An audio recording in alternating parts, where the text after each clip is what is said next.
run industries. Don't ask me to do you shopping. Let me give you a job that is fashionable. Don't ask me for favor, ask for your right. So, Professor Osinbajo, you are most welcome. This is the hall of a secondary school. When I visited this place 6 years ago, I saw all of these buildings that we have demolished, but I always ask them to allow one not to demolish everything because memory can fade so fast. Where the Edo child was abandoned, dopey classrooms here, no roof, no windows, mud buildings. Just the way Nigeria young ones are voting with FISO, the children voted out. They were all in mushroom private schools. This hall is a statement and evidence of change. Positive change. All of these buildings, they are new. From the ashes of the old, a new world has been born. So from a Nigeria where people are having self-doubt, people are going to Ghana to seek education. Ghana must go. Now Ghana has come. So, no more lamentation. We got to choose whether to continue to say God did or to recognize that God gave us everything and he didn't ask us just to rely on him for manners to drop from heaven. In 2015, Nigerians must make a decision. Today, you have the opportunity to interrogate those who will drive those changes so that your children don't inherit a culture and tradition of lamentation. Good afternoon.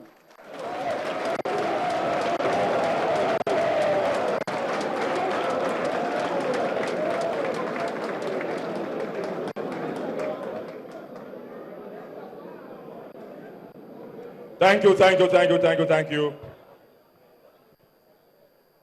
I'm sure you will agree with me that that was a Philippic harangue. My honor and pleasure now to introduce to you the man of the moment, the man of yesterday, the man of today, and by the grace of God, the man of tomorrow. My honor and pleasure to introduce to you the APC vice presidential candidate, and by the grace of God, the Vice President of the Federal Republic of Nigeria from next year, Professor Yemi Osinbajo. You're welcome, sir.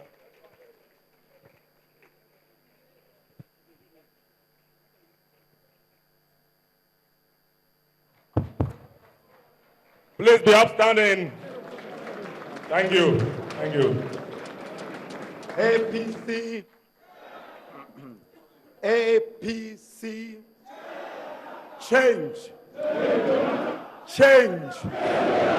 Change. Change. Please sit down. We have no time. We're in a hurry. There is no time to lose, no time to waste. It is time to change.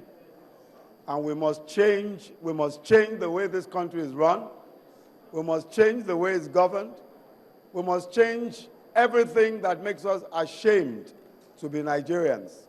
We must change it. And this is our opportunity.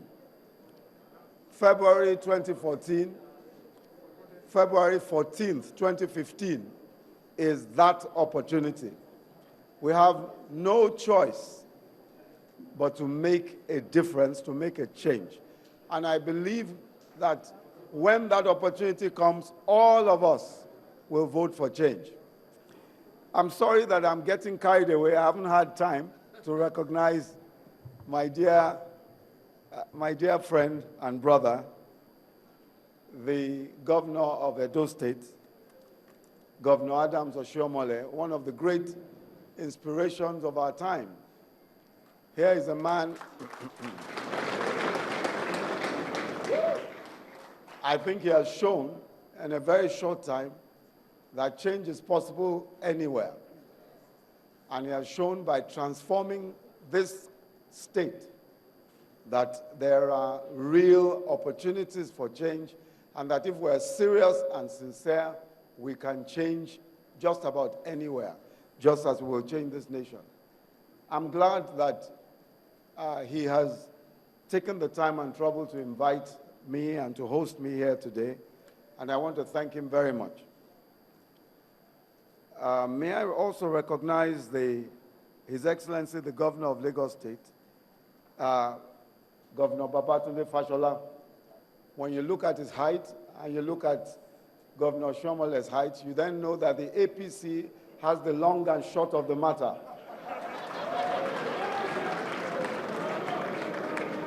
So we are covered everywhere. We are covered.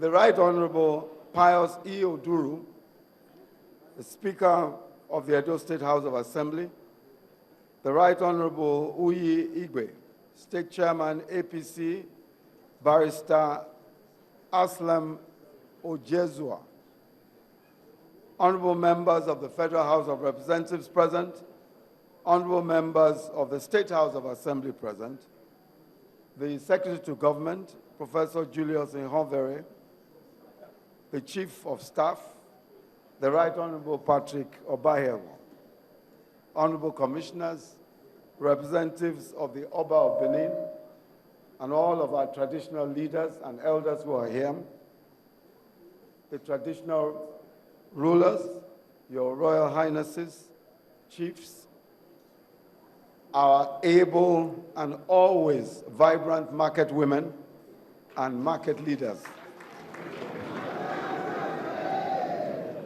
distinguished ladies and gentlemen.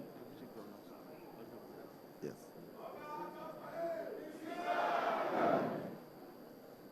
May I also recognize, I think I skipped the Deputy Governor, the Right Honorable Dr. Pius E. Oduru.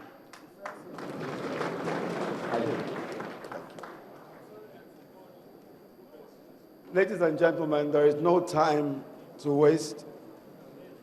We are at the cusp of history. I'm sorry my voice is disappearing a bit.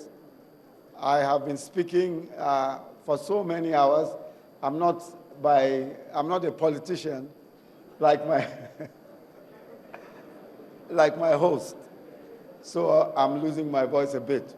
But I want to say that we have a great opportunity to change this country. The priority of the APC is first employment, because we need to get the young people back to work.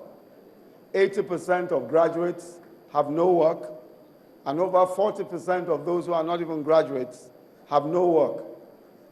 If we continue at the rate that we're going, we will have more people out of work. We'll have double the number of people who are out of work now by 2016.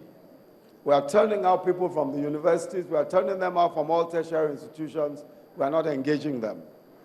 It is important that we find a solution. Now, the APC has several solutions to this.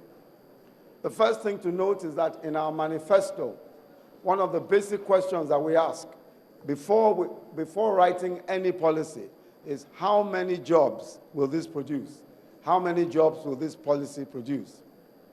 As a first relief, as a first tier of relief, the APC intends that state governments will employ, with the backing of the federal government gets 52% of revenues, will employ 20,000 people, 20,000 young people per state.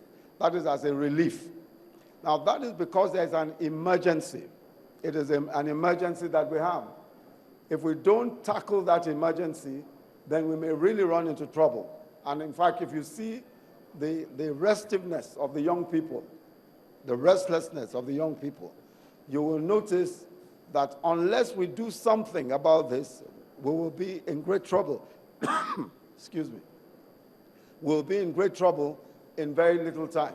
So the first step is to tackle the emergency by provision of jobs. And those are directly created government jobs. Now, the next level is to incentivize those who employ labor. We intend to give tax